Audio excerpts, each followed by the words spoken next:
સુરતના નારેશ્વર ખાતે ગુરુ પૂર્ણિમાના પાવન અવસરે ભક્તોનું વિશાળ ઘોડાપુર ઉમટી પડ્યું, જ્યાં રંગ અવધૂત મંદિરે લાખો શ્રદ્ધાળુઓએ હાજરી આપી હતી। વહેલી સવારે મંગળા આરતી બાદ વિવિધ ધાર્મિક કાર્યક્રમોનું આયોજન કરવામાં આવ્યું હતું અને આ પવિત્ર દિવસે પૂજ્ય રંગ અવધૂતજીના જીવન પર આધારિત ફિલ્મનું ટ્રેલર પણ લોન્ચ કરવામાં આવ્યું હતું। ભક્તોએ દાદાના દર્શન કરાવવાની સાથે વિશેષ ટ્રેલર નિહાળી અને અપાર ધન્યતા અનુભવી હતી। આપણા અમદાવાદ, વડોદરા, સુરત, મહારાષ્ટ્ર એમ કરીને ઓછામાં ઓછા 15 થી 20,000 માણસ ચાલતા આવ્યા અને આજે પણ એટલા બધા ભક્તો આજથી અત્યાર 10 વાગ્યા સુધીમાં 2 થી 3 લાખ ભક્તો દર્શન કરીને ગયા અને એટલો બધો અઢદ આનંદ છે ગુરુ પૂર્ણિમાનો અને સ્વયં ભગવાનના ભક્ત આજે બધા ભેગા થયા એવી રીતે ચાલે છે અને દર વર્ષની જેમ આજે એટલી બધા ભક્તો ઉત્સાહનો ઉમંગ છે।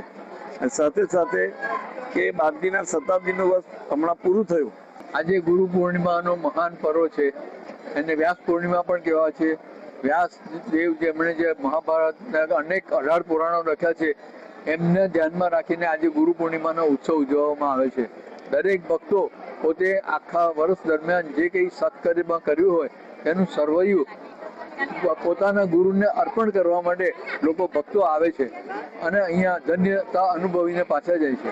આવા ગુરુ પૂર્ણિમાએ પોતાના ગુરુને સ્વયં બ્રહ્મા, વિષ્ણુ અને મહેશ જાણવા જોઈએ અને એ બધા જાણતા